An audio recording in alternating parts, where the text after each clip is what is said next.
టీడీపీలోని cadre కానీ correct కాదు. Okay, ya, okay. Akshar Satyam గారు ఫోన్ లైన్లో సిద్ధంగా ఉన్నారు, analyst. Sir good morning sir. So మొత్తానికి ఇప్పుడు జరుగుతూ ఉన్నటువంటి పరిస్థితి మనం చూస్తున్నాం. అంటే ఏదైతే ఆయన బోరుగడ్డ అనిల్కి సంబంధించినటువంటి బెయిల్ అంశం కావచ్చు, తర్వాత కేసులకు సంబంధించి కేసులు కూడా కొన్ని అంశాల్లో ఆరోపణలు వ్యక్తమైనప్పటికీ కూడా కేసులు కూడా నమోదు కాలేదు. ఇందాక మనం ఆమె మాట్లాడుతూ జింకా విజయలక్ష్మి గారు కూడా మాట్లాడుతూ చెప్పారు, పెద్దిరెడ్డి మీద అన్ని ఆరోపణలు చేశారు, మరి ఇప్పటివరకు ఒక కేసు కూడా ఎందుకు పెట్టలేకపోయారు అని చెప్పేసి కూడా వారు ప్రశ్నిస్తూ ఉన్నటువంటి పరిస్థితి ఏంటి.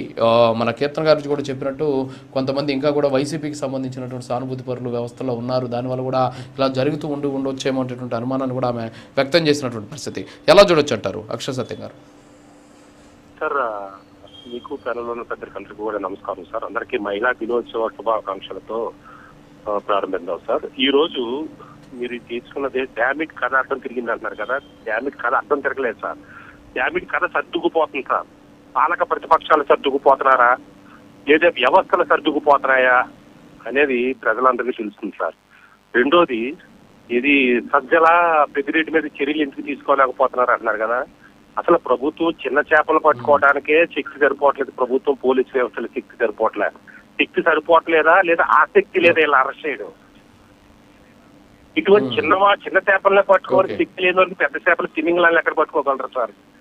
సార్ ఈ రోజు సబ్జెక్ట్ తీసుకుంటే ఒక పోసారి కృష్ణమురళి, ఒక రామ్ గోపాల్ వర్మ, ఒక బోర్లగడ్డ అనిల్ లేదా పేరు నాని, వీళ్ళందరూ కొడాల నాని, వీళ్ళందరూ కూడా మహిళలను ఉపయోగించుకుని మహిళలను దూషించిన వాళ్ళు లేదా మహిళల్ని తమ రాజకీయ ప్రయోజనాల కోసం తన శక్తిని ఇది తమ రాజకీయ శక్తులను వాడుకోవడం కోసం తల్లిని చెల్లిని పిల్లల్ని తిట్టిన వాళ్ళు లేదా పిల్లల్ని వాడుకుని రాజకీయ ప్రయోజనాలు పొందిన వాళ్ళే సార్.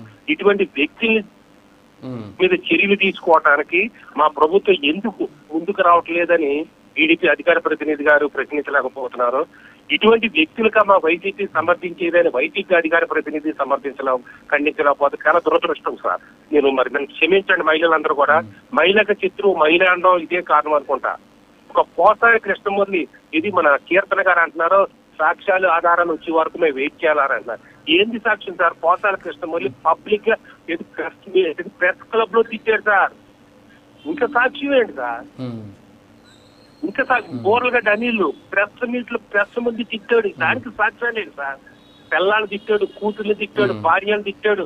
పోసాని కృష్ణమూర్తి అయితే నీ షూటింగ్ అంతా నీ పిల్లలు ఏం చేస్తుంది అన్నాడు. ఎంత దాదు ఏంటి సార్? రాజకీయ జగన్మోహన్ రెడ్డి మీటింగ్కి వెళ్తారంటే జగన్మోహన్ రెడ్డి ఇంట్లో ఏమైనా చేస్తున్నారంటే అంత దౌర్భాగ్యం ఏదైనా ఉందా సార్? ఇంకా సాక్ష్యాలు ఏంటి సార్?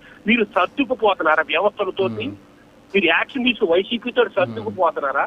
ఇది మన వైసీపీ అధికార ప్రతినిధి గారు అన్నారు, దోషులు క్షమించే ప్రసక్తి లేదా అంటున్నారు.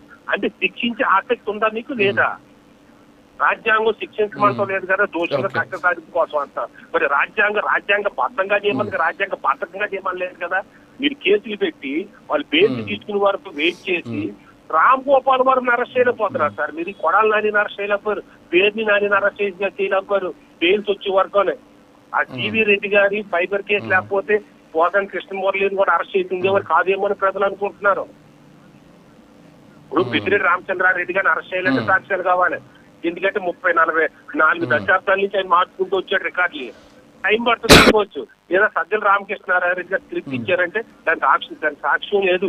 స్క్రిప్ట్ ఇచ్చారని చెప్తారు. పోసాని మళ్ళీ ఏమైనా స్క్రిప్ట్ చూపించారా, ఇదిగా నాకు మెసేజ్ వచ్చిందని వాటికి అడగచ్చు, తప్పలేదు.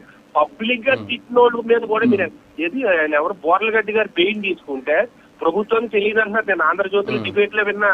నేను అంటలేదు అక్కడ తెచ్చిన ఏదో మీకు వ్యతిరేకంగా అనుకో. ఆంధ్రజ్యోతి డిబేట్ లో అన్నారు ప్రభుత్వం చేతగాని తనమని. ఆంధ్రజ్యోతి అంటే టీడీపీ అనుకోని మీడియా, తనకు కొద్దిగా ఫేవరేషన్ చూపిస్తారు. అటువంటి మీడియాలో కూడా అంటున్నారంటే ప్రభుత్వంలో పెద్దలు ఆలోచించాలి, మరి విమర్శలు కాదు. బెయిల్ అనేది పబ్లిక్ ప్రాసిక్యూటర్ కూడా నియమించకపోతుంటే ప్రభుత్వం ఇది హైకోర్టు చీఫ్ జస్టిస్ హైకోర్టు పిలిచి చీఫ్ సెక్రటరీ గారిని మందలించింది అంటారు. ఎంతవరకు నేర్చో నాకు తెలియదు. పబ్లిక్ ప్రాసిక్యూటర్ కూడా నియమించకపోతే, పబ్లిక్ ప్రాసిక్యూటర్ లేకపోతే, ఉన్నవాళ్ళు వాదించకపోతే, ప్రభుత్వం అనుకూలంగా వాదించకపోతే ప్రభుత్వం ఉన్నందుకు లేనేందుకు సార్? పోర్లగడ్డ అనిల్కి పోలీస్ స్టేషన్ లో ఏసీ రూమ్ లా ఆయన ఏదో దొంగ సర్టిఫికేట్ తీసుకుంటే ప్రభుత్వానికి తెలీదా? న్యాయ వ్యవస్థకి తెలీదా? ఇదే ప్రజలు ఏం అర్థం చేసుకోవాలి? ఊటీలు తీసిన యాక్షన్ తీసుకోరు, ఎన్ని స్కాములు చేసిన యాక్షన్ తీసుకోరని చిన్నవాడు ఎవడైనా చేసాడు అనుకోండి, వాడిని అన్ని జైలు వేసేసరికి మళ్ళీ బెయిల్ రాదు, ఏం రాదు. ఆలోచించండి. ప్రజలకు మీరు ఏమి సందేశం ఇస్తుంది కూటమి ప్రభుత్వం? బూతులు తిట్టిన వాళ్ళు కూడా మీరు అరెస్ట్ చేయలేకపోతుంటే, వేలకు వేల కోట్లు తినేశారన్న వాళ్ళు కూడా మీరు యాక్షన్ తీసుకోలేకపోతుంటే ఎవరి కోసం నెగ్గించారు మిమ్మల్ని అనే దాని గురించి ఒకసారి ఆలోచించండి సార్. వీళ్ళందరూ కూడా, మహిళలందరూ కూడా ఒకసారి ఆలోచించండి. మహిళలు వాడుకున్న వాళ్ళే, వాళ్ళ పేరు నాని అయితే తన భార్యను వాడుకున్నట్టు తన రాజకీయ ప్రయోజనం కూడా భార్య పేరుతో కొన్ని వేల బస్తాలను కొన్ని వందల టన్నులు దొంగిలించాడు అన్నారు.